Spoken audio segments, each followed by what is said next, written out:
Welcome back to our channel. Today we're diving into one of the Bible's most intriguing and often overlooked stories, the story of Zipporah, Moses' mysterious first wife. Zipporah is a figure who doesn't get much attention, but her story is packed with cultural significance, spiritual depth, and a few moments that will leave you questioning what you thought you knew about the Bible. Have you ever wondered why Moses, the great leader of Israel, faced life-threatening danger from God himself? Or why his wife, Zipporah, had to step in to save him in a way that has puzzled scholars for centuries? Zipporah's life is filled with mysteries, her heritage, her marriage to Moses, and the challenges she faced being married to one of history's most important figures.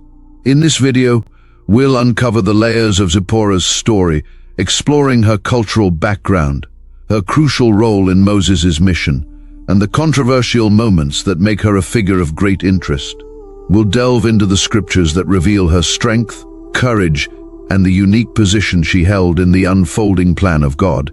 So, if you're ready to discover the hidden depths of this enigmatic character, stay with us until the end. Trust me, you won't want to miss a single detail. And if you find this video insightful, don't forget to hit that like button, subscribe to our channel, and share this video with others who are hungry for biblical wisdom. Your comments are always welcome, so let us know your thoughts and questions below. Let's grow in wisdom together. Zipporah first appears in the Bible in the book of Exodus, during a critical period in Moses' life. After fleeing from Egypt to escape the wrath of Pharaoh, Moses finds himself in the land of Midian. Here, in this foreign land, he encounters the 7 daughters of Jethro, also known as Royal, a priest of Midian. The Midianites, descendants of Abraham through his wife Keturah. Genesis chapter 25 verses 1 to 2, were a nomadic people living in the region of modern-day northwest Arabia. The introduction of Zipporah happens in a dramatic scene at a well, a location often associated with significant biblical encounters, such as those of Isaac's wife Rebekah, Genesis chapter 24 verses 11 to 20, and Jacob's wife Rachel, Genesis chapter 29 verses 9 to 10. Wells in the ancient Near East were crucial meeting places, not only for drawing water, but also for social and communal interaction. In Exodus chapter 2 verses 16 to 21 states, "Now a priest of Midian had 7 daughters, and they came to draw water and fill the troughs to water their father's flock. Some shepherds came along and drove them away, but Moses got up and came to their rescue and watered their flock. Moses agreed to stay with the man who gave his daughter Zipporah to Moses in marriage." In this passage we see Moses, despite being a stranger in a foreign land, immediately stepping into a role of protector and provider. The shepherds who attempt to drive away Jethro's daughters represent a common challenge faced by women in that era, especially in the context of a patriarchal society where men often dominated public spaces. Moses' act of bravery, defending the women and assisting them with their task, showcases his innate sense of justice and foreshadows his future role as the deliverer of Israel. This encounter also sets the stage for Moses' relationship with Zipporah, which begins not with a grand introduction, but with an act of kindness and heroism. When the daughters return home earlier than usual, their father, Jethro, is surprised and inquires about the reason for their quick return. They explain how an Egyptian man, Moses, rescued them from the shepherds and even watered their flock. This prompts Jethro to invite Moses to their home, where Moses is welcomed warmly and eventually agrees to stay with them. Exodus chapter 2 verses 19 to 21. They answered, "An Egyptian rescued us from the shepherds. He even drew water for us and watered the flock." "And where is he?" Reuel asked his daughters. "Why did you leave him? Invite him to have something to eat." Moses agreed to stay with the man who gave his daughter Zipporah to Moses in marriage. This hospitality was typical of Middle Eastern cultures, where the practice of offering shelter and food to strangers was a valued tradition. Jethro's gesture of giving his daughter Zipporah to Moses in marriage reflects the customs of the time, where marriages were often arranged, and daughters were given in marriage as a sign of alliance and gratitude. Zipporah, whose name means bird or little bird in Hebrew, becomes Moses' wife, and this union signifies more than just a marriage. It represents Moses' integration into Midianite society. By marrying Zipporah, Moses becomes part of Jethro's family, which provides him with protection, social standing, and a new beginning after his flight from Egypt. Exodus chapter 3 verse 1.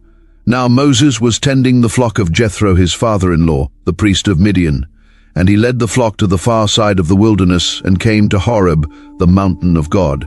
This verse indicates that Moses not only married Zipporah, but also took on responsibilities within her family, tending the flock of Jethro. This integration into Jethro's household further solidified Moses' connection to Midian and set the stage for his eventual return to Egypt as God's chosen deliverer. Zipporah's heritage is deeply rooted in the ancient history of the Midianites, a tribe that traces its lineage back to Abraham through his second wife, Keturah. This connection to Abraham places the Midianites within the broader family of nations that descended from the patriarch, yet they maintained a distinct identity, separate from the Israelites. Genesis chapter 25 verses 1 to 2. Abraham had taken another wife whose name was Keturah. She bore him Zimran, Jokshan, Medan, Midian, Ishbak, and Shua. This passage shows that Midian, the ancestor of the Midianites, was one of the 6 sons born to Abraham and Keturah. The descendants of these sons, including Midian, became separate tribes, each developing its own culture and religious practices. The Midianites, though related to the Israelites, were considered foreigners in the broader biblical narrative. The Midianites were a nomadic tribe, known for their trade and pastoral lifestyle, often moving through the arid regions of the Arabian Peninsula. This nomadic way of life influenced their cultural and spiritual practices. As a daughter of Jethro, a priest of Midian, Zipporah would have been well versed in the religious traditions of her people. Exodus chapter 18 verse 1. Now Jethro, the priest of Midian and father-in-law of Moses, heard of everything God had done for Moses and for his people Israel, and how the Lord had brought Israel out of Egypt. Jethro's position as a priest suggests that the Midianites had an organized system of worship, likely involving sacrifices and rituals, though their practices were distinct from those of the Israelites. Jethro is portrayed in the Bible as a wise and God-fearing man, indicating that the Midianites had a reverence for the divine, even if their understanding and worship of God differed from that of the Israelites. Zipporah's Midianite heritage and upbringing would have shaped her worldview and her spiritual understanding. The Midianites, while acknowledging the God of Abraham, likely incorporated other elements into their worship, as was common in many ancient Near Eastern cultures. This background set her apart from the Israelites, who were bound by the covenant established with Abraham, Isaac, and Jacob, and later, the laws given through Moses. The marriage between Moses and Zipporah would have required careful navigation of their differing cultural and religious backgrounds. Moses, raised as an Egyptian prince and later called by God to lead the Israelites, would have had a distinct understanding of God's covenant with Israel. Zipporah, on the other hand, brought the influence of her Midianite culture into their union, creating a dynamic that was likely both enriching and challenging. Exodus chapter 18 verse 12. Then Jethro, Moses' father-in-law, brought a burnt offering and other sacrifices to God. And Aaron came with all the elders of Israel to eat a meal with Moses' father-in-law in the presence of God. This verse highlights an interesting moment of cultural and spiritual exchange. Jethro, a Midianite priest, offers sacrifices to God, and Aaron, along with the elders of Israel, joins in a communal meal. This event signifies a moment of unity and mutual respect between the two cultures despite their differences. It also shows the potential influence of Zipporah's family on Moses and the Israelites as they shared in religious rituals together. The differences between the Midianite and Israelite practices also created potential sources of tension. For example, the Israelites were strictly monotheistic, worshipping Yahweh alone, while the Midianites may have had a more syncretistic approach, incorporating different deities and practices into their worship. This contrast would have required Moses and Zipporah to find a balance in their household, particularly as Moses was being shaped by God to lead the Israelites according to the divine commandments. Numbers chapter 25 verses 1 to 3. While Israel was staying in Shittim, the men began to indulge in sexual immorality with Moabite women who invited them to the sacrifices to their gods. The people ate the sacrificial meal and bowed down before these gods. So Israel yoked themselves to the Baal of Peor, and the Lord's anger burned against them. Although this passage refers to the Moabites, it illustrates the broader issue of Israelite men being influenced by foreign women who led them into idolatry. While there is no indication that Zipporah led Moses astray, the potential for cultural and religious conflict was present in any marriage between an Israelite and a foreign woman. This underscores the uniqueness of Zipporah's story, as she managed to maintain her place in Moses' life without disrupting his mission or covenant with God. One of the most mysterious and controversial episodes involving Zipporah is found in Exodus 4, where she plays a crucial role in what appears to be a life-or-death situation for Moses.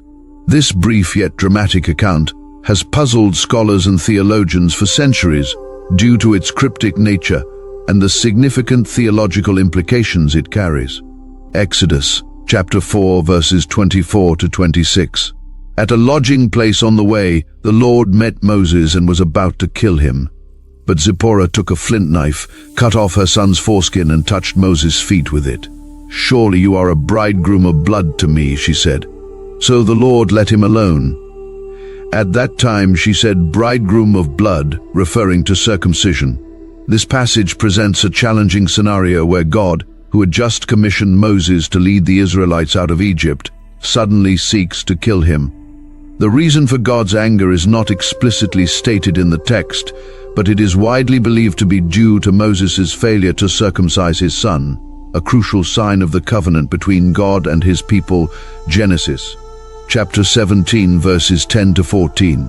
In Genesis chapter 17 verses 10 to 11 states, "This is my covenant with you and your descendants after you, the covenant you are to keep. Every male among you shall be circumcised. You are to undergo circumcision, and it will be the sign of the covenant between me and you." Circumcision was a critical marker of the Israelites' identity and their covenant relationship with God, going back to Abraham. By not circumcising his son, Moses was neglecting a fundamental aspect of his faith and the covenantal relationship that God established with Abraham's descendants. This neglect could be seen as a serious breach, especially given Moses' role as the leader chosen by God to deliver his people. In this moment of divine wrath, it is Zipporah who acts decisively. She takes a flint knife, a tool often associated with purity and ritual in ancient cultures, and performs the circumcision herself. Her actions suggest that she was aware of the covenantal requirements and understood the seriousness of the situation, possibly even more than Moses did at that moment. Zipporah's words, "Surely you are a bridegroom of blood to me," have been the subject of much debate. The phrase is ambiguous and could reflect a mix of emotions, including anger, relief, or a deeper acknowledgement of the covenant's significance.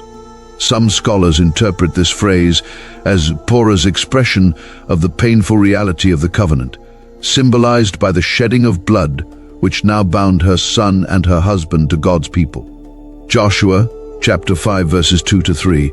At that time the Lord said to Joshua, "Make flint knives and circumcise the Israelites again." So Joshua made flint knives and circumcised the Israelites at Gibeath Haraloth. This reference to Joshua's use of flint knives for circumcision highlights the continued importance of this ritual and its association with covenantal purity. Zipporah's use of a flint knife ties her actions to this broader biblical theme of circumcision as a sign of consecration and obedience to God. The significance of Zipporah's intervention also raises questions about the dynamics within her marriage to Moses. As a Midianite, Zipporah was not born into the covenant community of Israel, yet her actions demonstrate a profound understanding of its requirements.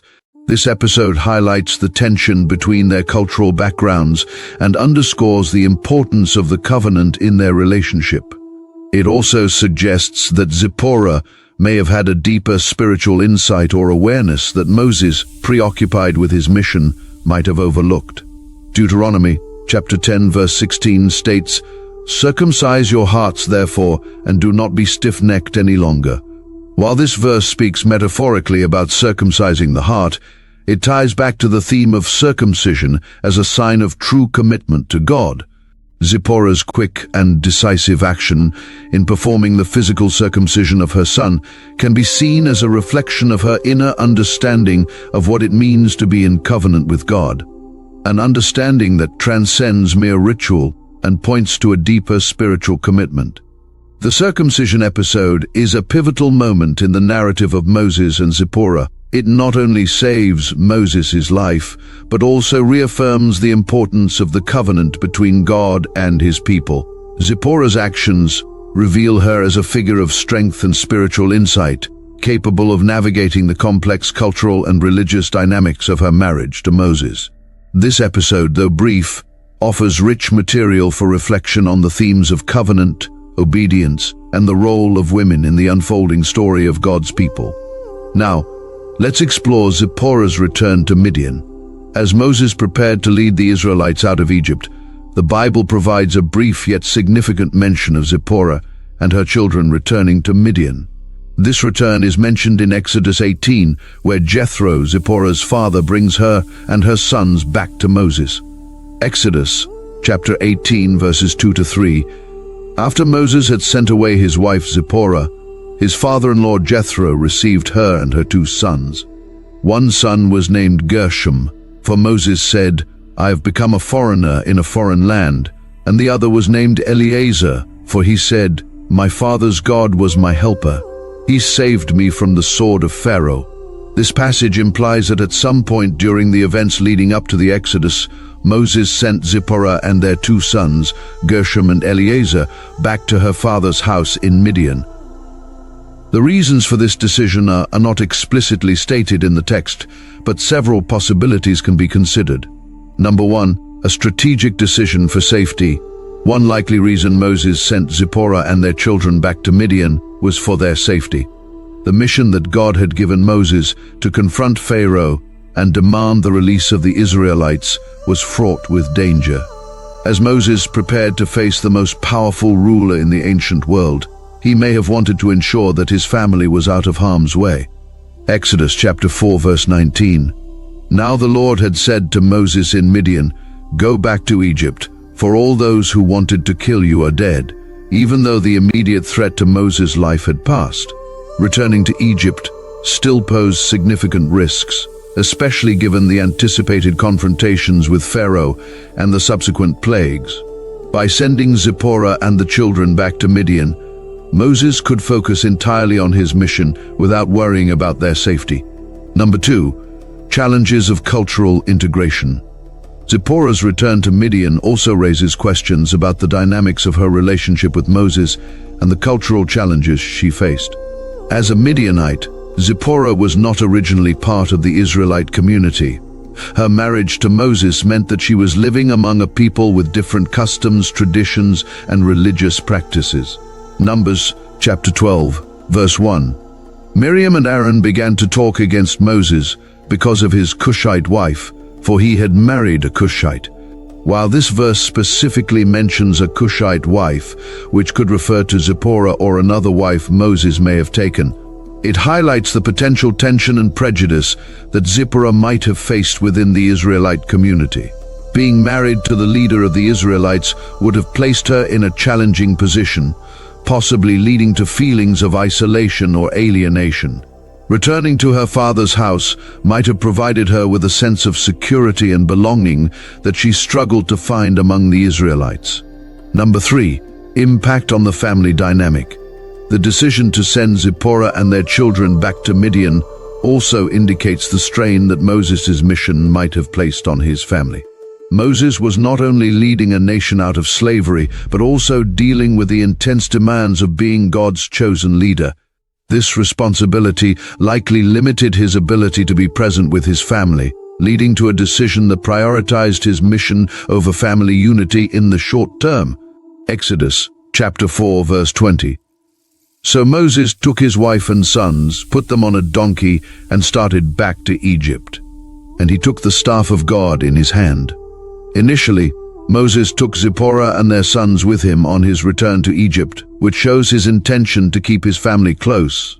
However, the subsequent decision to send them back to Midian suggests that the unfolding events in Egypt, plagues, confrontations with Pharaoh, and the impending exodus might have made it impractical or unsafe for his family to remain with him. Number 4, reunion and reconciliation. Later in Exodus 18, we see that Jethro brings Zipporah and the children back to Moses after the Israelites have successfully left Egypt. This reunion is significant, not just for Moses and his family, but also for the broader narrative of God's deliverance of Israel. Exodus chapter 18 verses 5 to 7, Jethro, Moses' father-in-law, together with Moses' sons and wife, came to him in the wilderness, where he was camped near the mountain of God. Jethro had sent word to him, "I, your father-in-law Jethro, am coming to you with your wife and her 2 sons." So Moses went out to meet his father-in-law and bowed down and kissed him. They greeted each other and then went into the tent. This reunion is marked by respect and affection, as Moses goes out to meet Jethro and welcomes him with a bow and a kiss. The return of Zipporah and the children symbolizes the restoration of Moses' family after a period of separation. It also highlights the importance of family and kinship ties in the broader narrative of God's covenantal relationship with his people. Now, let's explore further the encounter with Miriam and Aaron. Zipporah's final significant appearance in the Bible occurs during a conflict involving Miriam and Aaron, Moses' siblings. This incident, recorded in the book of Numbers, sheds light on the tensions within Moses' family and offers insight into the broader cultural and racial dynamics at play. Numbers chapter 12, verse 1. Miriam and Aaron began to talk against Moses because of his Cushite wife, for he had married a Cushite. This verse is the only direct mention of the conflict, but it carries significant implications. The term Cushite generally refers to a person from Cush, a region associated with modern-day Sudan or Ethiopia, indicating African descent. The debate among scholars centers on whether this Cushite wife is Zipporah or another woman Moses may have married. If the reference is indeed to Zipporah, it suggests that her foreign status and possibly her appearance were points of contention even within Moses' immediate family. The mention of Moses' Cushite wife as a point of contention highlights the cultural and racial tensions that could have affected her acceptance among the Israelites. Zipporah was already an outsider, being a Midianite, and the reference to her as a Cushite might emphasize her foreignness in the eyes of Miriam and Aaron. Deuteronomy chapter 7 verses 3 to 4, "Do not intermarry with them. Do not give your daughters to their sons, or take their daughters for your sons, for they will turn your children away from following me to serve other gods, and the Lord's anger will burn against you and will quickly destroy you." Although this command was given later, it reflects the general concern among the Israelites about intermarriage with foreign nations. Such marriages were feared to lead to idolatry and a departure from the covenant with God. Miriam and Aaron's criticism might have stemmed from a deep-seated fear of cultural and religious contamination, which often accompanied interracial marriages in that era. Beyond cultural and racial tensions, this incident might also reflect jealousy and power dynamics within the leadership of Israel. Miriam and Aaron were both prominent figures in their own right, Miriam as a prophetess and Aaron as the high priest. Their criticism of Moses could have been rooted in jealousy over Moses' unique relationship with God and his leadership position. Numbers chapter 12 verse 2. "Has the Lord spoken only through Moses?" they asked. "Hasn't he also spoken through us?" And the Lord heard this. This verse reveals that the issue was not just about Moses' marriage, but also about the perceived inequality in God's communication with them. Miriam and Aaron felt sidelined, questioning why Moses seemed to have a more direct line to God. Their criticism of Moses' wife might have been a way to undermine his authority, using her foreign status as a point of attack. God's response to this incident is swift and severe. He calls Moses, Aaron, and Miriam to the tent of meeting, where he defends Moses and rebukes Miriam and Aaron for speaking against him. Numbers, chapter 12, verses 6 to 8. He said, "Listen to my words. When there is a prophet among you, I, the Lord, reveal myself to them in visions. I speak to them in dreams. But this is not true of my servant Moses. He is faithful in all my house. With him I speak face to face, clearly and not in riddles. He sees the form of the Lord. Why then were you not afraid to speak against my servant Moses?" God's defense of Moses underscores the special relationship he had with him, which was unmatched by any other prophet or leader. God's anger is kindled against Miriam and Aaron, but it is Miriam who bears the brunt of the punishment. Numbers, chapter 12, verse 10. When the cloud lifted from above the tent, Miriam's skin was leprous. It became as white as snow. Aaron turned toward her and saw that she had a defiling skin disease, Miriam's leprosy, a condition that rendered her ritually unclean and isolated her from the community, can be seen as a symbolic punishment. It might reflect the consequences of her attempt to exclude and marginalize Moses' wife due to her foreignness. Ironically, the punishment of leprosy, which made her white as snow, could be seen as a divine rebuke against her criticism of a woman who was likely of darker complexion. Miriam's leprosy and the subsequent plea from Aaron for her healing show a moment of repentance and reconciliation. Moses, in his humility and compassion, intercedes for his sister. Numbers, chapter 12, verses 13 to 15. So Moses cried out to the Lord, "Please, God, heal her." The Lord replied to Moses, "If her father had spit in her face, would she not have been in disgrace for 7 days? Confine her outside the camp for 7 days. After that, she can be brought back." So Miriam was confined outside the camp for 7 days, and the people did not move on till she was brought back. Miriam's confinement outside the camp serves as a period of purification and reflection. It also shows the severity with which God views the sins of jealousy, racism, and rebellion against his chosen leader.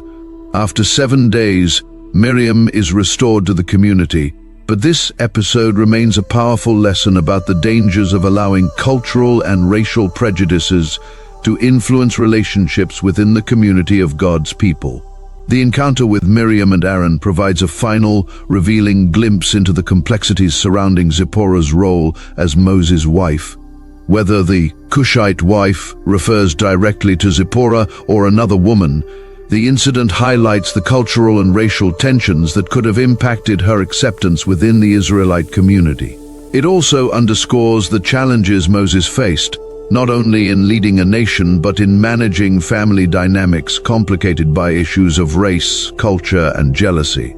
This episode serves as a reminder of the importance of humility, unity, and God's impartial judgment in the community of believers. In conclusion, Zipporah's story, though brief, is filled with mystery and significance. As Moses' first wife, she played a crucial role in his life.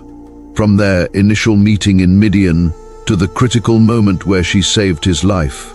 Her story reminds us of the complexities of cultural and spiritual differences and the strength needed to navigate them. While the Bible does not give us many details about Zipporah, what we do know paints a picture of a courageous and capable woman who supported one of the greatest leaders in the Bible. Thank you for joining us on this exploration of Zipporah's life. If you enjoyed this video, don't forget to like, subscribe, and share it with others who might find it interesting. And as always, stay tuned for more insights from the Bible. God bless you.